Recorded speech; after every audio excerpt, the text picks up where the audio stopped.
Tout homme qui fera profession de rechercher la vérité et de la dire sera toujours odieux à celui qui exercera l'autorité. Condorcet.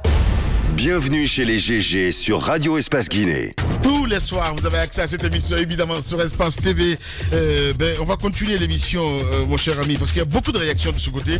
Arrêtez de m'appeler, monsieur le ministre. Je vous ai demandé d'intervenir.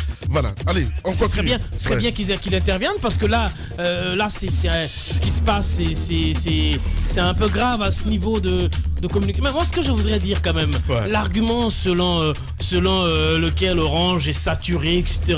Non, mais attendez, 12 millions d'habitants. Non, c'est toi qui l'as dit. Oui, c'est moi qui l'ai dit parce que c'est l'information que j'ai eue auprès de la RPT.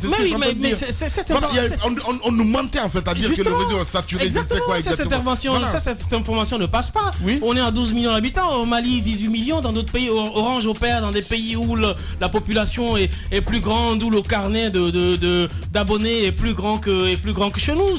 C'est une information qui ne passe pas. On sait très bien qu'il y a un malaise dans la distribution du réseau internet en Guinée, il faut le dire. Passer comme ça de 3G au 4G alors que la 3G ne fonctionnait même pas de façon satisfaisante et nous donner des chiffres qui ne correspondent pas, je pense que c'est une très mauvaise communication. Moi, ce qui me sidère un peu, c'est l'hypocrisie des fonctionnaires en Guinée. Vous savez, quand vous discutez avec les gens en off, ils vous sortent tous les problèmes, tous les malaises qu'il y a dans le dysfonctionnement au niveau de leur structure. Ils sont prêts à vous le dire lorsque vous êtes en train de prendre un petit café ou pas. Là ils se déchaînent. Mais lorsqu'il s'agit de prendre la parole publique, ils sont capables de mentir. Parce que là, on s'adresse à tout le monde. C'est ça qui est choquant. C'est ce manque de sincérité qui fait qu'on n'avance pas.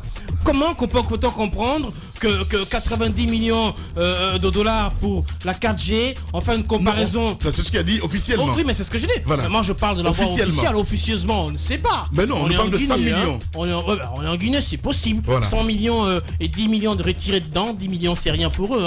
Alors, ce qu'il faut dire, c'est quoi? C'est que, pour moi, c'est ce malaise-là qu'il y a. Si vous faites votre communication, mais de grâce, aujourd'hui, lorsque vous allez sur Google, il y a toutes les vérités là. C'est vrai. Évitez de faire des comparaisons qui n'en sont pas. Parce que sinon, vous vous faites rattraper par l'histoire. Le backbone, ça et là, on sait très bien ce qui se passe. Il y a un malaise. Il y a une mésentente entre monsieur le ministre et la plupart de ses collaborateurs. Il y a ça. Mais encore une fois, il faut qu'on arrête. Lorsque vous communiquez, vous prenez la parole publiquement et que vous voulez communiquer sur des enjeux aussi importants, et vous savez que derrière, il peut y avoir une vérité. Dites simplement la vérité. C'est aussi simple. Allez-y, mon cher Jacques. D'abord, sur le montant, si c'est ce qui a été déclaré, qui a été perçu pour donner cette licence, il y a quand même derrière, non seulement quelque part de la foutaise. On se fait avoir. Si c'est pas ça, il va falloir quand même donner le vrai montant. Le vrai montant. Parce que même les 100 millions, je crois, faire une petite comparaison seulement avec non seulement le pays qui nous entoure, mais de très loin, on se rend compte que c'est petit. 100 millions de dollars. En tout cas, quand on voit comment les autres gouvernements ont été exigeants à l'égard, n'est-ce pas, des opérateurs de téléphonie qui demandaient, n'est-ce pas, à avoir les licences d'exploitation de la 4G. On parle de 114 millions d'euros pour MTN et Orange Cameroun pour avoir cela. Maintenant, au-delà, derrière, en euros, oui. Au Mali, 100 milliards de francs CFA. Donc, il faut quand même se poser une autre question. Qu'est-ce qu'on fait? Parce qu'avec la 3G, ça n'a pas bien fonctionné. On n'a pas eu la qualité qu'on souhaitait avoir. Qu'est-ce qu'on est en train de faire pour que la 4G, quand même, qu'il y ait derrière, disons, cette faveur qu'on est en train de donner à Orange, quelques exigences pour améliorer la qualité de la connexion. Parce que quand ça se passe de cette façon, c'est comme si le gouvernement guinéen voulait tellement avoir la 4G, donc on passe derrière un opérateur de téléphonie pour lui donner beaucoup de faveurs, et en fin de compte, il n'y a pas d'exigence derrière. Ce sont les consommateurs qui souffrent. On accède à la 4G avec les frais que nous sommes obligés de supporter. Nous ne parvenons pas même à faire des petits téléchargements. Je crois que c'est si vous achetez une marchandise moins chère, vous n'avez pas, vous en faites ce que vous voulez. Vous savez, il faut mettre le prix fort pour mettre du sérieux. Orange Guinée sera totalement libre dans la gestion de sa 4G comme elle a fait avec la 3G, sans aucune exigence possible, parce que les conditions d'acquisition de la 4G le permettent d'avoir une position de force vis-à-vis de l'État. Et les autres sociétés de téléphonie aussi. Pauvres d'eux. Allez, vas-y, pauvre d'elle. Est-ce qu'au nom de la course effrénée au profit, l'on doit jeter par terre le premier objectif qui doit être poursuivi par ces différentes sociétés de téléphonie mobile, à savoir le service, la qualité du service. Je pense que c'est l'argent qu'on nous sert, on oublie le fondamental qui reste quand même l'assurance d'un service de qualité pour tous les abonnés de ce truc-là. Mais on sait très bien, on n'a pas besoin d'experts en télécommunication ou dans le domaine du numérique pour se rendre compte qu'au niveau de la gestion d'abord de la 3G, ça glisse. Il y a énormément de problèmes. Moi, j'ai compris cette histoire d'Orange gouvernement. C'est une sorte de cosmétique. C'est-à-dire que c'est un bébé qui apporte beaucoup de trucs. Donc, c'est une vache laitière. Donc, on ne peut pas trop lui faire des grimaces. Sinon, elle peut faire tarir tout ça. Et puis, en plus, c'est le gouvernement qui va pleurer. Parce que le gouvernement ne voit que l'argent. Les abonnés s'en plaignent. Nous n'avons pas un service de qualité, que ce soit pour les appels téléphoniques ou qu'il s'agisse de ces connexions de données. Il n'y a aucune qualité là-dedans. Vous pouvez acheter des passes au-delà que ces passes finissent à une vitesse extraordinaire, même si on vous dira, vous avez énormément d'applications qui sont en arrière. Lorsque vous achetez les passes, ça télécharge, ça se met à jour. Comme les juristes, mais on nous sert tout ça. Ils ont toute la technique pour vous enfumer. On nous sert tout ça pour nous expliquer que les passes doivent finir vite. Mais ce n'est pas cela la question. La question, c'est pourquoi le service n'est pas de qualité. Vous avez de ces zones où vous appelez, même à Conakry ici, vous êtes obligé d'éteindre, de couper l'appel et de rappeler encore plus tard. Effectivement, de changer de position. Voilà, on ne peut pas quand même être dans une course effrénée. Des fois, moi, vous savez, je ne sais pas si ça vous arrive, vous pouvez être en communication, mais une communication assez importante. Vous parlez, vous avez le téléphone dans la main droite. Vous n'entendez pas la voix de votre correspondant, vous dites à la raison, vous remuez le téléphone. Moi, je ne sais pas si vous l'avez fait. Moi, ça m'est arrivé, je dis, mais qu'est-ce qui se passe? Je remue, je passe à la main gauche pour voir si ça va aller.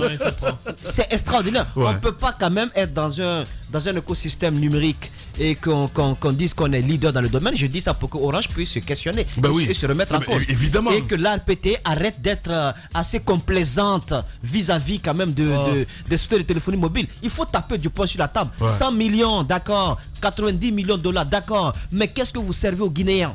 C'est ça la vraie question. Qu'est-ce que vous leur servez? Et au-delà de tout, ce qui me cœur dans cette situation, c'est Guinée Télécom. Vous savez, on va beau se taper la poitrine, mais on n'a pas de souveraineté numérique. Il n'y en a pas. Aucune souveraineté numérique. Mais ce que tu ne sais pas aussi, Moussa, c'est que quand tu prends tous ces leaders politiques, ils sont tous un numéro français. Mais c'est ce que je veux dire. Voilà. Ce que je veux dire. Parce que tout simplement, ils ont tellement de trucs sur vous, c'est juste incroyable. On n'a aucune souveraineté numérique. Moi, j'estime que ça aurait pu être un tremplin si l'État s'était réveillé un peu tôt, si on avait vraiment travaillé. Cellcom a eu des problèmes comme ça à un moment avec la présidence. Parce qu'on disait qu'ils enregistreraient. Bien sûr. Ça partait dans tous les sens. S'il y avait eu un travail de fond, je pense Il a été même arrêté le DG de Cellcom à l'aéroport. Je pense qu'on aurait pu quand même faire profiter cette nouvelle ère numérique, en tout cas la 4G pour la Guinée, à la société nationale guinéenne. On aurait pu le faire. Si ce travail de fond ça ne verra jamais jour. Je te le dis. Je pense que et puis l'argent, les taxes, les 90 millions, les taxes et autres que les paient la société de téléphonie. Si on avait vraiment envie de relever Guinée Télécom, puisque l'argument de monsieur le ministre, c'est que depuis qu'il est là, il cherche encore ses partenaires, on ne sait pas quand est-ce qu'il va les avoir. Il n'en aura jamais. Non mais voilà, on ne sait même pas quand est-ce qu'il va les avoir. Mais de grâce, cet argent-là, les taxes et autres-là, ça vous permet quand même de petit à petit de relever Guinée Télécom petit à petit et en faire quand même une emblème nationale. On en a besoin. Allez-y Tamba. Et ce jeune directeur général de l'ARPT qu'on est allé garer là-bas à Guinée Télécom, il est assis là-bas, il se gratte les pouces. C'est pas un débat de personne, franchement. Non, c'est pas un débat de personne. Lamine, c'est loin d'un débat de personne. Ce que je suis en train de dire, c'est loin d'un débat de personne. Vous vous rappelez, je parle de sa gouvernance, je parle de son leadership. L'ARPT, à ce temps-là, mais les sociétés de téléphonie en avaient gros. Après cette direction générale sous Omar Saïd, c'était compliqué pour elle. On a vu la qualité du réseau qui s'est améliorée. Mais depuis qu'on est allé le garer, l'ARPT devient une sorte de protectrice des sociétés de... Je parle de l'ARPT, Lamine Grassi. Je vais vous dire une chose. Je n'ai pas terminé. Vous ne pouvez pas détacher le leadership. C'est ça le problème. C'est celui d'actuellement. C'est ça le problème. C'est ça le problème dans ce pays. Lamine, On dit ne parlez pas des hommes. D'accord, ne parlons pas des hommes. Mais les institutions fonctionnent comment? Par les hommes. Dès que vous changez, on était hier sur le cas du ministère de l'Unité nationale de la Réconciliation. Gassama et l'autre, vous avez vu ce que ça donnait. Les hommes sont au cœur de toutes les transformations qui arrivent au sein des entités. Je veux terminer en rappelant quand même à tous ceux qui nous écoutent que la Guinée, au dernier classement lié à l'accès à Internet, nous sommes quand même le toto de l'Afrique. L'avant-dernier pays en matière de qualité d'accès et de services Internet. Bien. C'est ça la réalité. On n'a pas tiré les leçons de tout ça. Et puis encore une fois, on nous sort, bon maintenant on a fait une très très belle affaire. Belle affaire, on s'en fout. Ce qu'on veut, c'est qu'on ait une bonne connexion. Voilà. Et puis qu'on nous dise surtout qu'on n'a pas grignoté un peu. C'est-à-dire, on n'a pas picoré un peu sur cet argent-là. Vous savez, on est champion de cela. C'est pourquoi on veut des réponses. On n'accuse personne, mais on se pose des questions. On a appris que c'était 100 millions. 100 millions de dollars. Et puis on nous dit que c'est 90 millions désormais. Où sont partis le reste? Bien. Question. On nous dit que pour nous là c'est mieux. Mais on a vu que là-bas chez eux c'est meilleur. Pourquoi? En quoi pour nous est mieux? La qualité du service Internet également, ils n'ont qu'à nous donner ça. C'est le minimum qu'on demande. Il y a des zones, il y a des zones encore à Conakry, il y a des zones encore à Conakry où quand vous repassez 10 fois, vous perdez la connexion. Donc ça veut dire qu'il y a des zones vides. Et ça, c'était la 3G. Mais oui, ça c'est pas même en France. Mais si, il y a des zones. Il y a des zones, honnêtement. Honnêtement. Là, ça glisse la Roby. Là, ça glisse. Non, ça glisse pas. Mais si ça glisse. Ça glisse. Écoute-moi. Je sais de quoi tu parles. Kaloum, c'est la zone administrative par excellence, où tu as tout le monde. En fait, c'est le business center de toute la Guinée. Vous allez me dire que là-bas, parce que tout simplement à Paris, il y a des zones vides, donc à Kaloum, il doit y avoir perte de connexion. Mais arrête un peu, il faut un peu de sérieux. Orange même est au cœur de la cité. Il y a une perte de connexion. De toutes les sociétés de téléphonie, il y a des zones où vous perdez la connexion. On vient de parler de la 4G, c'est bien. Les 90 millions de dollars, ça va servir à quoi? On nous a rien dit. On parle de 10 millions de dollars de plus derrière, on va le vérifier. Il faut être sérieux. Ouais. Je pense que à ce niveau-là, on a tellement menti aux Guinéens que ça n'a même pas créé. Voilà, ça n'a même pas créé d'enthousiasme. Dans d'autres pays, on aurait dit tout le monde aurait jubilé, mais oui, on va passer à la 4G, ça aurait été la fête. Eux-mêmes, ils seraient en train de faire une grosse campagne de communication là-dessus, comme ils savent le faire. Les sociétés de téléphonie sont champions. On prend les filles, on les met sur les motos, on les met dans les camions pubs, on traverse toute la cité, on nous fait écouter de la musique.